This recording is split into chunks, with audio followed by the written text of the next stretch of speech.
Hallo und herzlich willkommen bei Einfach Japanisch. Ich bin Hiro und für die, die zum ersten Mal hier sind, sage ich Hajimemashite. Und die, die jetzt wieder gekommen sind, sage ich Arigatou gozaimasu. Seit einer kurzen Zeit habe ich auch hier die Mitgliedschaft gestartet. Die genaue Information findet ihr hier unten. Aber die Information habt ihr ganz schnell durch und das ist einfach nur dazu da, um mich einfach noch glücklicher zu machen, als ich schon ohnehin bin. Nur die, die das wollen. Also ich wäre froh, wenn ihr das macht, aber auch wenn ihr es nicht macht, bin ich schon super glücklich. Außerdem bekommen die Mitglieder halt solche coole Hunde-Icons neben dem Namen und ihr könnt auch noch extra Sticker benutzen. Diese Sticker wurde von Chiana Art erstellt, den Link findet ihr unten. Wenn ihr lernen wollt, wie man Manga zeichnet, ist da auch der perfekte Kanal. Okay, und heute geht es um dieses Thema. Tada! Die 1000 Du-Arten. Habt ihr viele Anime oder Serien gesehen, habt ihr auch vielleicht gemerkt, dass es in der japanischen Sprache ganz viele Du-Arten gibt. Also nicht nur Anata. Und ich möchte euch erklären, was die einzelnen bedeuten und wo die Unterschiede sind. Fangen wir mal mit dem einfachsten an. Anata. Das ist die neutralste Variante von Du. Jemanden mit Anata oder mit Vornamen oder Nachnamen plus San-Suffix anzusprechen, das ist die sicherste Variante. Damit macht man eigentlich nichts falsch. Allerdings funktioniert Anata nicht zum Vorgesetzten oder Leute in höherer Position.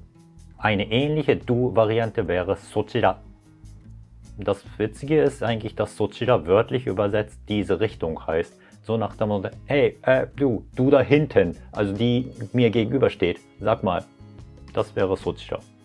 Vielleicht dachte sich auch jemand, dass das nicht so ganz höflich ist und man sagt auch oft Sochira-sama, also mit dem Suffix sama noch dazu. Jetzt so eine casualige, freundlichere Variante. Kimi. Das ist eher Tendenz Männersprache, aber es gibt auch Frauen, die das sagen. Aber damit werden Leute angesprochen aus gleicher Position oder Untergeordnete. Omae. Auch das hört man häufig und das ist eine grobe Version. Omae und Kimi waren früher eine respektvolle Du-Variante, aber das hat sich mit der Zeit geändert. Anta. Eine etwas casualige Version von Anata. In die ähnliche Richtung geht auch Omae-san, also diese grobe Omae-Du, kombiniert mit dem Suffix san. Dann ist dann wieder etwas freundlicher. Jibun. Jibun heißt ich, selbst, aber in Kansai-Region, sprich Osaka und Umgebung, sagt man oft statt Du, Jibun. Also man spricht irgendwie mich selbst an, also als ja, Vertretung der Position anderer Personen quasi. In Kansai sagt man auch statt Anta oft Ansan. Boku. Das ist eigentlich das Ich-Wort, das von Männern oder Jungs benutzt wird, aber wenn man einen kleineren Jungen anspricht, kann man auch mit Boku machen. Wie zum Beispiel Boku wa nansai. Dann ist das eine Frage, wie alt bist du? Auch wenn das wörtlich heißt, wie alt bin ich? Also man versetzt sich quasi in die Lage des Jungen. So gewinnt man Sympathie. Oder so. Jetzt zu den noch gröberen Varianten. Viel gröber als Omae, aber auch das hört man sehr oft. Teme, Ware, Onore, Ondore. Das sind so die Standardvarianten für rüpelhaftes Du. Es ist eigentlich egal, welche dieser Varianten man benutzt. Alles ist dann schon sehr, sehr aggressiv, offensiv. Und jetzt kommen wir zu dem Wort, das wir bestimmt tausendmal gehört haben. Kisama. Kisama. Das war früher eigentlich ein respektvolles Du gewesen, aber auch das hat sich mit der Zeit geändert und mittlerweile ist das einfach ein sehr feindliches Du. Das Wort Kisama kommt sehr häufig in verschiedenen Serien oder Filmen oder Games vor. Allerdings wird es bei der Übersetzung dann ein bisschen rumprobiert. Wörtlich heißt es ja Du, wie schon gesagt, aber wegen der feindlichen Konnotation wird dann oft sowas benutzt wie Du verdammtes oder Du Bastard und so weiter. Jetzt ein paar Du-Arten aus Altjapanisch. Also ihr könnt euch vorstellen, dass die Samurai oder Ritter sowas gesagt haben. Kikun, Kikou. Beides Anrede für Gleichrangige oder Untergeordnete. Kiden. Anrede für Gleichrangige oder Übergeordnete. Respektvoller. Unu. Altes Du schon etwas feindlicher. Sochi oder Sonata. Das ist eine Du-Art, die Hochrangige zum Untergeordneten benutzt haben. Und hier wieder ein paar Sonderfälle.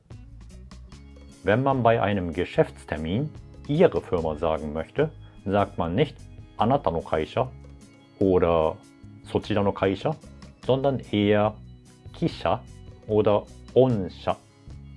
Kisha benutzt man im Schriftverkehr und Onsha beim mündlichen.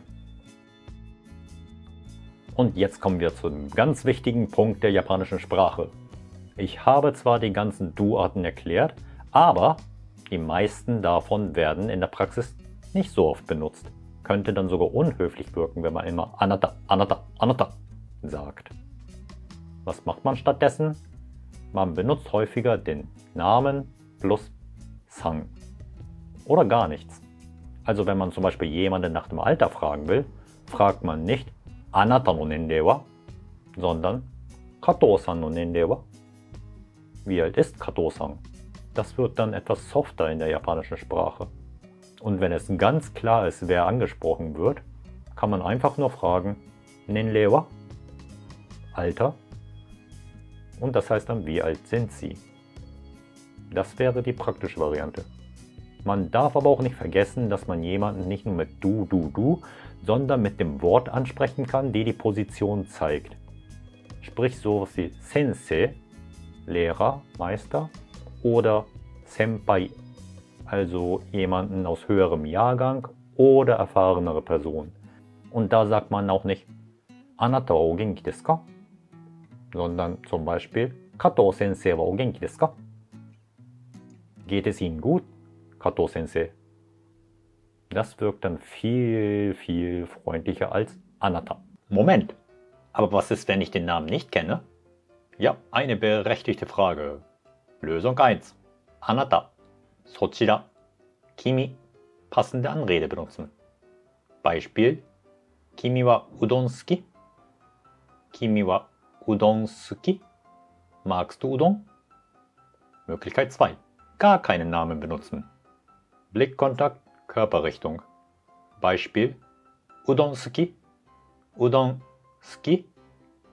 Magst du Udon? Das funktioniert, wenn es klar ist, wer angesprochen wurde. Wenn man aber jemanden bittet, etwas zu tun, wird in der Regel weder der Name noch das Du genutzt. Beispiel: Öffnest du bitte das Fenster? Das ist es, was ich sagen möchte.